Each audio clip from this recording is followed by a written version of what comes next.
इस बात और गोस्वामी जी निरंतर इस बात को कहते हैं कि यदि भगवान के भक्तों को कोई दुखी करेगा या भगवान के भक्तों के भक्ति पथ पे कोई बाधा बनेगा तो परमात्मा उसको दंड देंगे और उस दंड से उसका अपयश ही होगा। भगवान के भक्ति को प्राप्त करने के लिए ब्रह्मा जी भालू बनकर के इस धरती पर अवतरित हुए जामुन जी के रूप में। भगवान के प्रेम को प्राप्त करने के लिए भगवान शिव अपना रुद्र रूप त्याग करके बानर स्वरूप में हनुमान जी महाराज के रूप में अवतरित हुए। अब आप कल्पना कर सकते हैं कि इन दोनों लोगों को भगवान ने अपने प्रेम की छत्र छाया प्रदान की और ये लोग भगवान के विशेष कृपा पात्र बनकर के और आज हम और आप भगवान राम से अधिक हनुमान जी महाराज की पूजा करते हैं।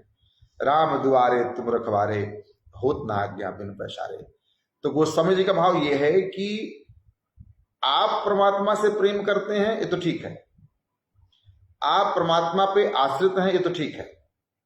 यदि परमात्मा आपको स्वीकार कर लें तो आपका आनंद ही आनंद है। तो परमात्मा ने साक्षात बानर स्वरूप में आए हनुमान जी महाराज को स्वीकार किया। भगवान श्री राम जी ने भालू स्वरूप में आए श्री जामुन जी को स्वीकार किया और तो और राक्षस यौन में उत्पन्न विभीषण को भी परमात्मा ने अपना प्रेम से आच्छादित किया। तो आज ये सब के सब जन हमारे और आपके लिए पूजनीय है। तो इस भाव के साथ गोस्वामी जी बार बार भगवान के भक्तों के पथ का बाधक ना बने अन्यथा आप दंड के भागी होंगे, इस भाव को निवेदन करते हैं, क्योंकि यही प्रभु की महिमा है। परमात्मा कभी भी अपने भक्तों को दुखी नहीं करते। भगवान तो भक्त के बस में है हो, ये बात निरंतर शास्त्रगत वर्णन है। तो अब हम दोहा क्रमांक दोहावली के दोहा क्रमांक 155 के बाद अर्थात 156 से पाठ प्रारंभ करेंगे। तो आइए हमारे साथ पूरे निष्ठा पूरे विश्वास के साथ गोस्वामी जी के द्वारा रचित दोहावली का पाठ करें। दोहावली दोहा क्रमांक 156।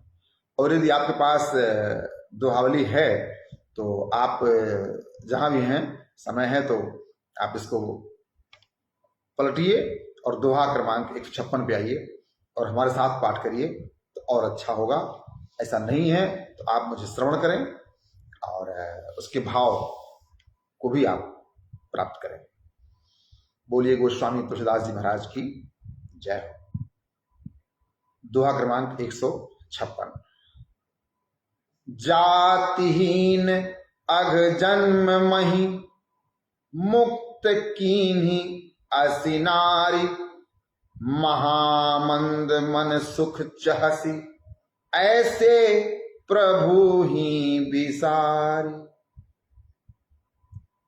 जातिहीन अघ जन्म मही, मुक्त कीन्ही असी नारी, महामंद मन सुख चहसी, ऐसे प्रभु ही बिसारी। जो नीच जात की और पापों की जन्म भूमि थी, ऐसे स्त्री को भी जिन्होंने मुक्त कर दिया। अरे महामूर्ख मन, तू ऐसे प्रभु श्री राम जी को भूलकर सुख चाहता है।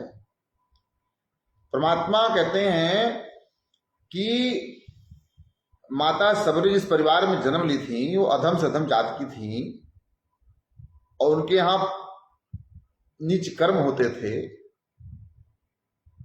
पशुओं की हत्या होती थी अर्थात जीव हत्या होती थी। ऐसे परिवार में जन्मी माता शबरी को भी परमात्मा ने कर्म बंधन से मुक्त कर दिया। तो हे मन, हे मूर्ख मन, तू राम जी को छोड़ करके, ऐसे राम जी को छोड़ करके तू इधर उधर क्यों भटक रहा है। गोस्वामी जी कहते हैं, एक उदाहरण देते हैं कि हम कहाँ जन्म लिए हैं, किस परिवार में जन्म लिए हैं। आज तो समाज में लोग बांटने का प्रयास करते हैं, तुम ब्राह्मण हो, तुम क्षत्रिय हो, तुम वैश्य हो, तुम शूद्र हो, तुम ये हो, तुम वो हो, हैं? तुम भजन नहीं कर सकते, तुम कीर्तन नहीं कर सकते, ये काम सिर्फ ब्राह्मणों का है, क्षत्रियों का नहीं है, ये काम सिर्फ क्षत्रियों का है, वैश्यों का नहीं। अरे नहीं भाई, ये जो लोग बांटते हैं ना, ये राजनीतिक भेड़िए हैं। ये आपको बांट करके अपना उल्लू सीधा करना चाहते हैं। ये इन प्रकार आपको जाति भेद में बांट करके अपना उल्लू सीधा करेंगे और आपको पुनः गुलाम बना करके अपना जीवन आनंद से काटेंगे। और मूर्खों को प्रत्येक व्यक्ति मूर्ख बना सकता है। तो सबरी मां जिस परिवार में जन्म ली वो अधम से अधम नीच कर्म करने वाला परिवार था।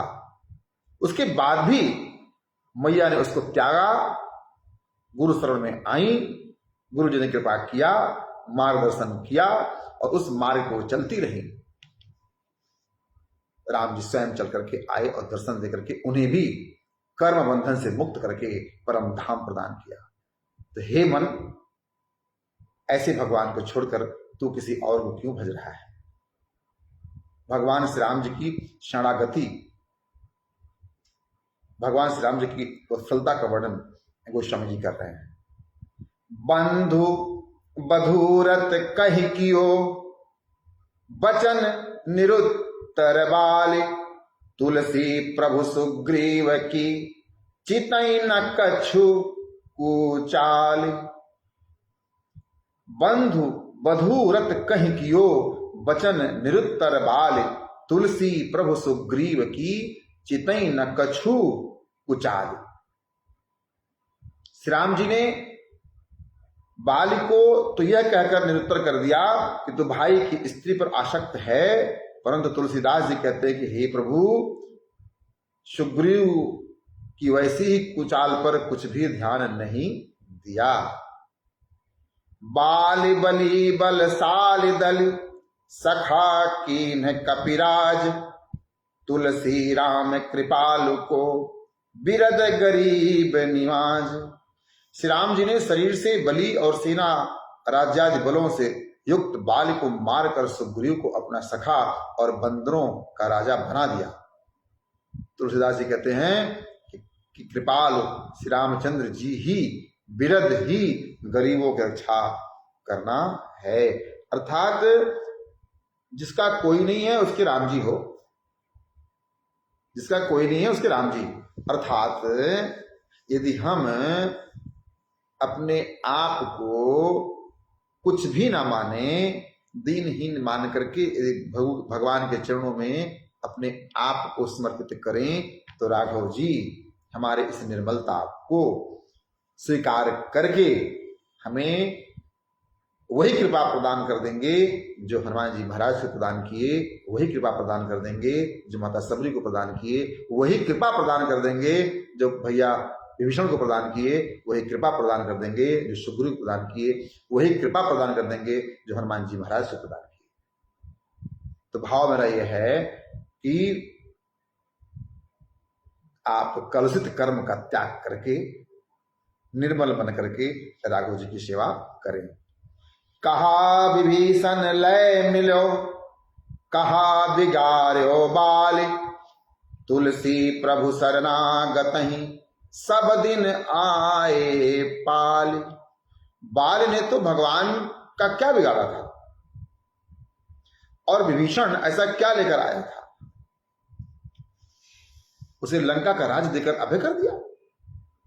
गोस्वामी जी कहते हैं प्रभु सदा से ही अपने शरणागत की रक्षा करते हैं। दोनों का मात्र इतना ही भाव था कि शरणागत भगवान के शरणागति को प्राप्त करने के लिए निर्मलता की अति आवश्यकता है। निर्मल मन से यदि आप अपने प्रभु के चरणों में अपने आप को समर्पित करते हैं तो भगवान ही आपकी जीवन की रक्षा करके आपका जीवन मंगलमय कर देंगे। तुलसी कौशल पाल सो, को शरणागत पाल, भजो विभीषण बंधु भय, भंजो दारिद काल। गोस्वामी जी कहते हैं कौशलपति श्री राम जी के समान शरणागत का पालन करने वाला और कौन है। विभीषण ने भाई रावण के डर से श्री राम जी का भजन किया था, परंतु भगवान ने उसकी दरिद्रता को तथा काल को नष्ट कर दिया और लंका का राज्य देकर के उसको अमर कर दिया। कुलिसहु चाहि कठोर अति, कोमल कुसमहु चाहि, चित्त खगेश राम कर, समुझ परई कहूं काहि। श्री काकभूषुंडी जी गरुड़ जी से कहते हैं कि हे पक्षीराज, श्री राम जी का चित्त वज्र से अधिक कठोर है और भक्तों के लिए फूल से भी अधिक कोमल है। कहिए इस चित्त का रहस्य किसकी समझ में आ सकता है। परमात्मा का हृदय पुष्प से भी अधिक कोमल है। किसके लिए? भक्तों के लिए। और परमात्मा का हृदय वज्र से भी अधिक कठोर है। किसके लिए? अपने लिए। अर्थात परमात्मा का जो निज चित्त है वो अपने लिए कठोर है, लेकिन भक्तों के लिए पुष्प के समान है। अब इस रहस्य को कौन कौन समझ सकता है। बल कल भूषण फल असन, तृण सज्जा द्रुम प्रीत, तीन समयन लंका दई, यह रघुवर की रीति। भगवान श्री राम जी जिस समय स्वयं बलकल वस्त्रों से विभूषित हैं एवं फल खाते हैं, तिनके के सैया पर विश्राम करते हैं, वृक्षों से प्रेम करते हैं, उसी समय उन्होंने विभीषण को लंका प्रदान की। आश्चर्य करिए आप, जो स्वयं तिनके के बिस्तर पर सोते हों, स्वयं फल खाते हों, जो वल्कल वस्त्र धारण करते हों, जो भिक्षाटन कर रहे हों, वो विभीषण को लंका दे दिए। यही है हमारे प्रभु की निर्मलता, दयालुता, शरणागत वत्सल भगवान। इसीलिए कहे जाते हैं कि शरणागतों पर परमात्मा अतिशय कृपा करते हैं। स्वयं तो फल खाते हैं, लेकिन आपको अमृत का पान कर देते हैं। जो संपत्ति शिव राम नहीं दीन दिए दस माथ, स्वई संपदा विभीषण नहीं सकुच दीन रघुनाथ। जिस संपदा को शिव जी ने 10 माथ देने पर रावण को दे दिया, वही संपदा राम जी ने विभीषण को संकोच करते हुए दिया। अविचल राज विभीषण नहीं, दीन है राम रघुराज, अजहु विराजत लंक पर, तुलसी सहित समाज। गोस्वामी जी कहते हैं कि रघुनाथ श्री राम जी ने विभीषण को अविचल राज्य दे दिया, इसी से वह आज भी अपने समाज सहित लंका के राज्य पद पर विराजमान है। कहा विभीषण लय मिलो, कहा दियो रघुनाथ, तुलसी यह जाने बिना, मूढ़ मीजी हैं हाथ। विभीषण क्या लेकर भगवान से मिला था, श्री रघुनाथ जी ने उसे क्या दे डाला। गोस्वामी जी कहते हैं इस बात को बिना जाने मूर्ख लोग हाथ ही मलते रह जाएंगे। खाली हाथ मिलने विभीषण को श्री राम जी ने लंका के अचल राज्य दे दिया। खाली हाथ मिलने वाले विभीषण को राम जी ने लंका जैसा अचल राज्य दे दिया और अपनी अविचल भक्ति दे दी। आह, भगवान श्री राम इस स्वभाव को ना जानने वाले लोग श्री राम की शरण ना होकर इस दुखमय और अनित्य जगत में ही भटकते रहते हैं। गोस्वामी जी बार बार इस बात का भाव प्रकट करते हैं कि इतने करुणा निधान भगवान को छोड़ करके तुम इस माया जगत में फंस करके, कर्म बंधन में फंस करके अपने आप को दंडित कर रहे हो, तो इससे अधिक मूर्खता का कार्य कुछ है नहीं। ऐसे करुणा निधान परमात्मा के शरणागत रहो, परमात्मा आपका स्वार्थ और परमार्थ दोनों बना देंगे। बोलिए जय सिया राम। बैरी बंधु निश्चर अधम तजो न भर्यो कलंक, झूठे अगसिय परिहरि तुलसी साई सशंक। एक बार और पढ़िए। बैरी बंधु निश्चर अधम तजो न भरे कलंक, झूठे अगसिय परिहरि तुलसी साई सशंक। शत्रु रावण के भाई नीच राक्षस और कलंक से भरे रहने पर भी विभीषण को तो राम ने अपनी शरण ले लिया और झूठे ही अपराधों के कारण पवित्र आत्मा सीता का त्याग कर दिया। तुलसीदास के स्वामी श्री रामचंद्र जी बड़े ही सावधान हैं, लीला व्यवहार में अपने अंदर किसी प्रकार का दोष नहीं रखते।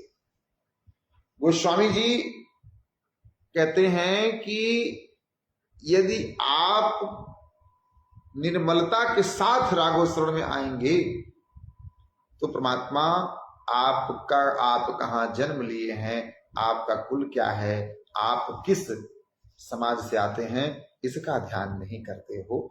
अर्थात जो जातिगत भेद लोग उत्पन्न करके अपना रोटी सेक रहे हैं हमें और आपको बांट करके, उनके लिए संदेश है परमात्मा सबके हैं, परंतु शर्त यह है कि निर्मलता तन की नहीं मन की होनी चाहिए। त्यहि समाज कियो कठिन पन जहि तौल्यो कैलाश, तुलसी प्रभु महिमा कहो सेवक को विश्वास। जिस रावण ने कैलाश को हाथों से तौला था उसी के दरबार में अंगद ने पांव रोपकर कठिन प्रण कर लिया। आप कल्पना कीजिए, और क्या प्रण कर लिया। गोस्वामी जी कहते हैं कि इसे भी प्रभु की महिमा ही कहूं या सेवक का अपने परमात्मा पर विश्वास। जिस रावण ने कैलाश को उठा लिया उसी रावण के सभा में अंगद जी गए और अपने पैर को जमा दिया और चैलेंज कर दिया कि उठाओ।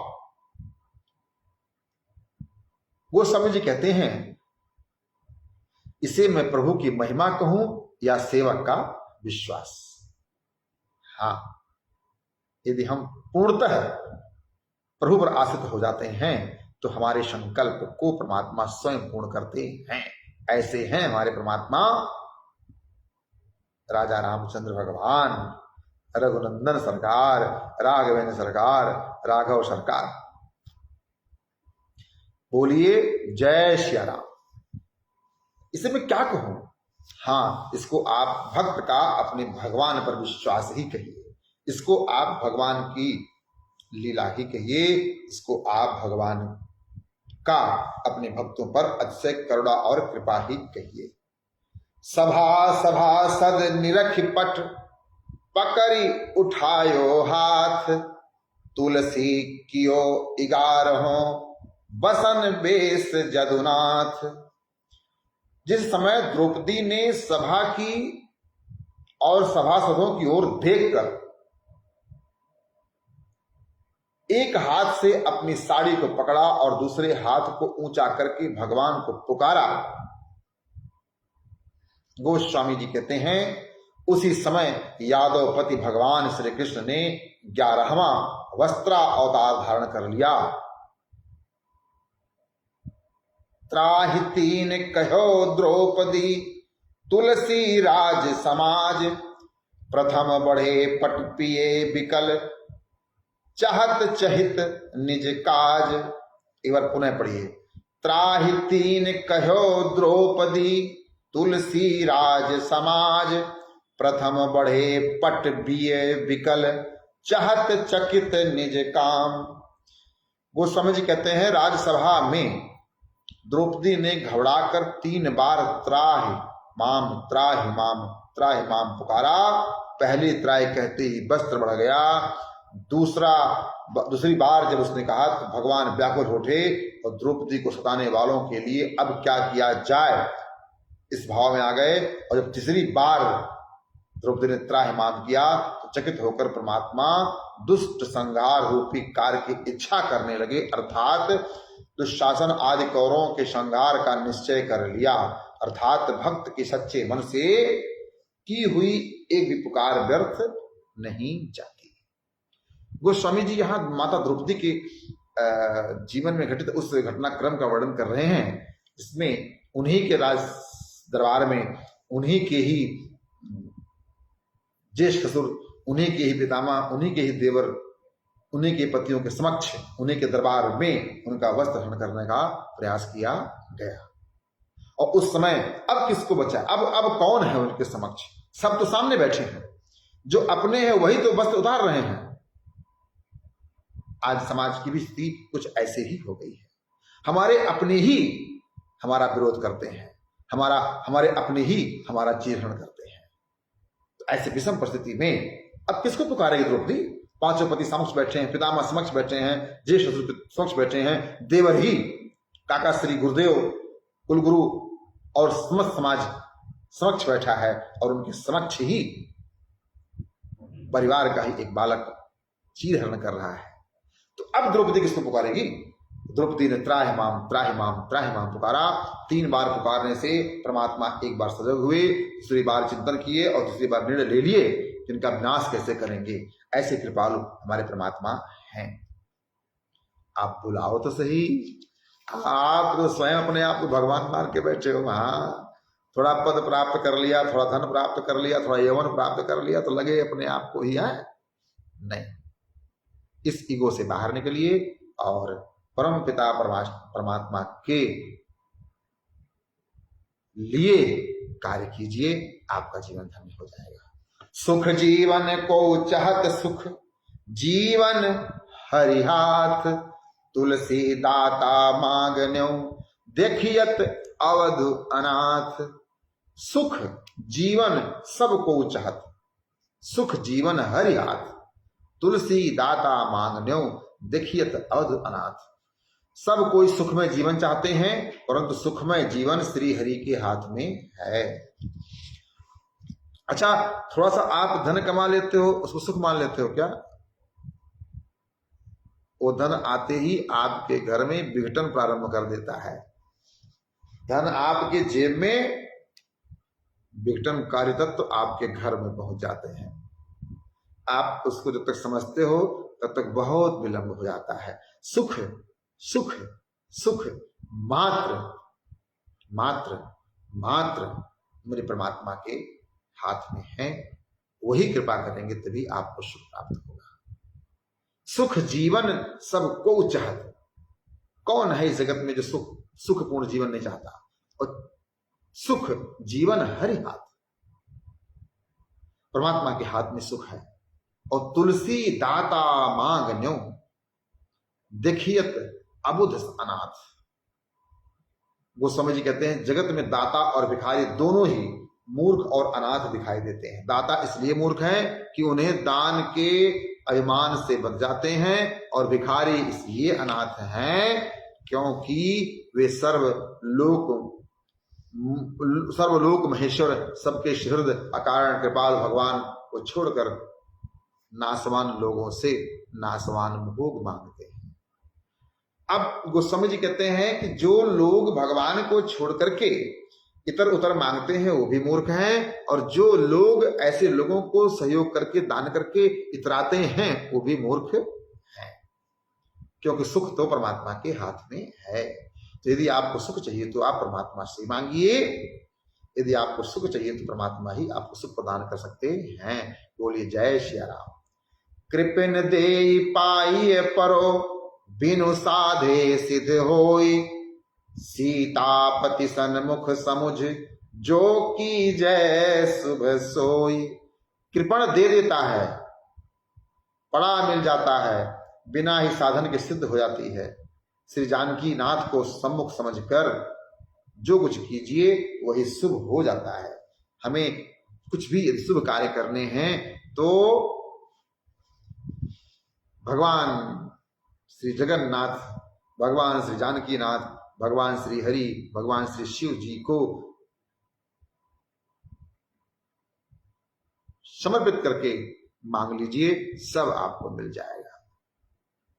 दंडक बन पावन करन चरण सरोज प्रभाव, ऊसर जाम ही खल तरही होई रंक तेराव। दंडक वन को पवित्र करने वाले भगवान के चरण कमलों के प्रभाव से ऊसर भूमि में भी अन्न उत्पन्न हो जाता है, दुष्ट तर जाते हैं और रंक भी राजा बन जाते हैं। बिनही ऋतु तरुबर फरत शिला द्रवति जलजोर, राम लखन सिय करि कृपा जब चितवत जेहि ओर। श्री राम जी, लक्ष्मण जी और जानकी जी जब कृपा करके जिसकी तरफ देख लेते हैं वह बिना ही ऋतु के वृक्ष फलने लगते हैं और पत्थर की शिलाओं से बड़े जोर से जल बहने लगते हैं। मोकम करोति वाचालम पंगुम लंघते गिरिम यत् कृपातमहं वंदे परमानंद माधवम। भाव वही है, प्रभु जब कृपा कर दें तो पत्थर से भी जल और बिना मौसम के, बिना ऋतु के वृक्ष ऋतु फल प्रदान कर देते हैं। शिला सुतीय भय गिर तरे मृतक जिए जग जान, राम अनुग्रह सगुन शुभ सुलभ सकल कल्याण। श्री राम जी कृपा से सब शुभ सद्गुण आ जाते हैं, सब प्रकार के कल्याण सुलभ हो जाते हैं। इस बात को तमाम जगत जानता है कि श्री राम जी की कृपा से शिला सुंदर स्त्री बन गई, समुद्र में पहाड़ तर गए, युद्ध में मरे हुए बानर भालू पुनः जीवित हो गए। शिला साप मोचन चरण सुमिरहु तुलसीदास, तजहु सोच संकट मिटहि पूजहि मन की आश। गोस्वामी जी कहते हैं कि शिला को साप से मुक्त करने वाले श्री राम जी के चरणों का स्मरण करो और सब चिंताओं का त्याग कर दो। इस प्रकार अनन्य श्री राम चिंतन से तुम्हारे मन से सब संकट दूर हो जाएंगे और तुम्हारी समस्त मनोकामना पूर्ण हो जाएगी। मुए जियाए भालु कप अवध विप्र को पूत, सुमिरहु तुलसी ताहि तू जाको मारुत दूत। एक बार और पढ़िए। मुए जियाए भालु कप अवध विप्र को पूत, सुमिरहु तुलसी ताहि तू जाको मारुति दूत। जिन्होंने लंका में मरे हुए बंदर भालुओं को जिला दिया और अयोध्या में मरे हुए एक ब्राह्मण के बालक को जीवित कर दिया, हे तुलसीदास तुम उनका स्मरण करो जिनके दूत पवन पुत्र हनुमान जी हैं। बोलिए जय जय सिया राम। तो गोस्वामी तुलसीदास जी महाराज भगवान की कृपा का प्रदर्शन करते हुए, भगवान की कृपा के स्वरूप का, भगवान की कृपा के व्यवहार का वर्णन करते हुए अनेक उदाहरण देते हुए हमें और आपको इसलिए प्रेरित करते हैं कि आप ऐसे भगवान को छोड़ करके इतर उतर मत भटको। बोलिए राघवेंद्र सरकार की जय। आगे परमात्मा का प्रार्थना करते हैं गोस्वामी जी। हम लोगों ने दोहा क्रमांक 155 से 176 तक का पाठ किया। अब हम लोग दोहा क्रमांक 177 का पाठ करने जा रहे हैं, जिसमें गोस्वामी तुलसीदास जी महाराज ने प्रार्थना किया है। क्या प्रार्थना किया है, आइए हम और आप सुनते हैं। काल कर्म गुण दोष जग जीव तिहारे हाथ, तुलसी रघुबर रावरो जानु जान की नाथ। हे रघुनाथ जी, काल कर्म गुण दोष जगत जीव सब आपके ही अधीन हैं। हे जानकी नाथ, इस तुलसीदास को भी अपना ही जानकर अपना लीजिए। रोग निकर तनु जरठ पनु, तुलसी संग कुलोग, राम कृपालय पालिए, दीन पाली बेजोग। तुलसीदास जी कहते हैं मेरा शरीर रोगों की खान है, वृद्धावस्था है और बुरे लोगों का संग है। हे राम, आप कृपा करके मुझे अपना कर मेरा पालन कीजिए, यह दीन पालने योग्य है। ऐसे करुणानिधान भगवान को गोस्वामी जी भाव निवेदन करते हैं कि अब इस दीनहीन को भी परमात्मा आप संभालिए। मौसम दीन न दीन हित तुम समान रघुवीर, अस विचार रघुवंश मनि हरहु विषम भव भीर। हे रघुवीर, मेरे समान तो कोई दीन नहीं है और आपके समान कोई दीन बंधु नहीं है। ऐसा विचार करके हे रघुवंश मनि जन्म मरण के महान भय का नाश कीजिए। भव भुवंग तुलसी नकुल, दसत ज्ञान हरिलेत, चित्रकूट एक औषधि चितवत होत सचेत। संसार रूपी सर्प तुलसीदास रूपी नेवले को डसते ही उसका सारा ज्ञान हरण कर लेता है, परंतु चित्रकूट एक ऐसी औषध है कि उसकी ओर देखते ही पुनः सचेत हो जाता है। हे परमात्मा, कलयुग के प्रभाव हमको नष्ट कर रहे हैं, परंतु जैसे ही हम आपको चेत रहे हैं, हे चित्रकूट बिहारी बिहारों जी महाराज, जैसे ही हम आपका दर्शन कर रहे हैं, ये चित्त जैसे ही आपकी ओर जा रहा है, वह दुख स्वतः दूर हो जा रहा है।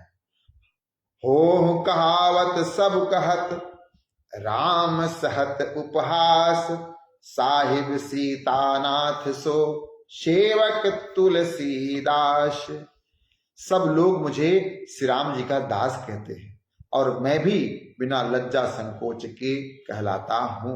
हे कृपाल राम जी, इस उपहास को सहते हैं कि श्री जानकी नाथ जी सरीखे स्वामी का तुलसीदास सेवक है। हे परमात्मा, जगत के सब लोग हमको आपके चरणों का दास कहते हैं और मैं भी इस भाव को सुनता हूं, तो हे मेरे परमात्मा, आप मेरे भी जीवन का कष्ट हरण कीजिए। ऐसा प्रार्थना गोस्वामी तुलसीदास जी महाराज गीतावली में करते हैं। आगे राम राज्य की महिमा का वर्णन करते हैं। दोहा क्रमांक 182। राम राज राजत सकल, धर्म निरत नर नारी, राग न दोष दुख, सुलभ पदार्थ चारी। राम राज्य में सभी नर नारी अपने अपने धर्म में रत होकर शोभित हो रहे हैं। कहीं भी राग, क्रोध, दोष और दुख नहीं है। धर्म, अर्थ, काम, मोक्ष चारों पदार्थ सुलभ हैं। राम राज संतोष सुख, घर बन सकल सुपास, तरु सुर धेनु मही, अभिमत भोग विलास। राम राज्य में सब प्रकार से संतोष और सुख है। घर में तथा वन में दोनों ही जगह सब प्रकार की सुविधाएं हैं। वृक्ष कल वृक्ष के समान और पृथ्वी कामधेनु के समान इच्छा मात्र को पूर्ण करती है और मनोवांछित भोग विलास सबको प्राप्त है। ऐसा है राम राज्य।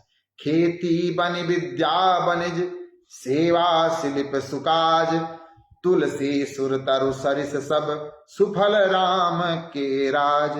गोस्वामी जी कहते हैं श्री राम जी के राज्य में खेती, मजदूरी, विद्या, व्यापार, सेवा, कारीगरी तथा अन्य सुंदर कार्य कल वृक्ष के समान सब सुंदर शुभ फलों को देने वाले हैं।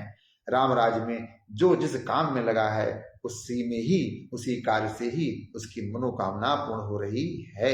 यह है राम राज्य का प्रभाव।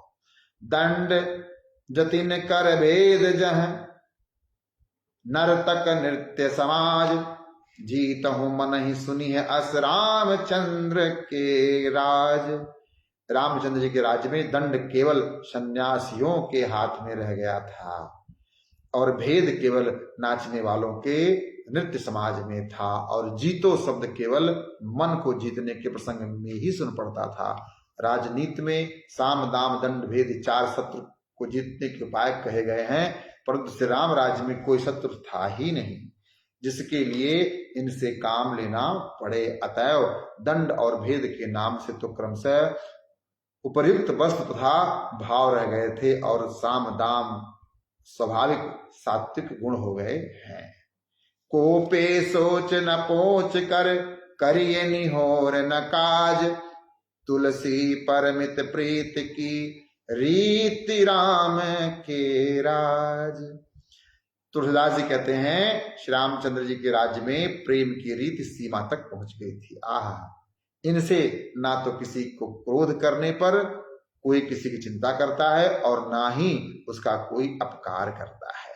सब लोग सबका काम प्रेम से करते हैं, काम करने में कोई किसी प्रकार का एहसान नहीं जताता। भगवान रामराज की महिमा का वर्णन कर रहे हैं। गोस्वामी जी कह रहे हैं कि सब लोग परस्पर आपस में प्रेम से रह रहे हैं, सब लोग धर्म का पालन कर रहे हैं, क्रोध मोह लोभ ये सब है नहीं समाज में, कपट किसी के साथ है नहीं, जो जो कार्य करता है वो उसी कार्य से उसकी इच्छा पूर्ति होती है, सब लोग आनंद करते हैं। हम लोगों ने दोहा क्रमांक 155 से लेकर के दोहा क्रमांक 186 तक का पाठ किया। अब आज समय अभाव है मेरे पास, तो हम यहीं तक पाठ करेंगे। तब तक के लिए आप सभी लोगों को जय सिया राम। तो आप सब भी श्री राम जी के गुणगाथा का वर्णन यदि विशेष रूप से चाहते हैं सुनना तो गोस्वामी तुलसीदास जी द्वारा रचित दोहावली का पाठ करें। आज तक हम लोगों ने दोहावली के दोहा क्रमांक 186 तक का पाठ किया। आज यही विश्राम। तब तक के लिए जय जय सिया राम। भूपेंद्र श्रीवास्तव जी, जयप्रकाश सिंह जी, पंकज त्रिपाठी जी, डॉक्टर विष्णुकांत शुक्ला जी, बालाजी दरबार, आप सभी लोगों ने इसको लाइव के माध्यम से देखा है। परमात्मा आप सब पर करुणा करें, कृपा करें। जय सिया राम। सादर प्रणाम।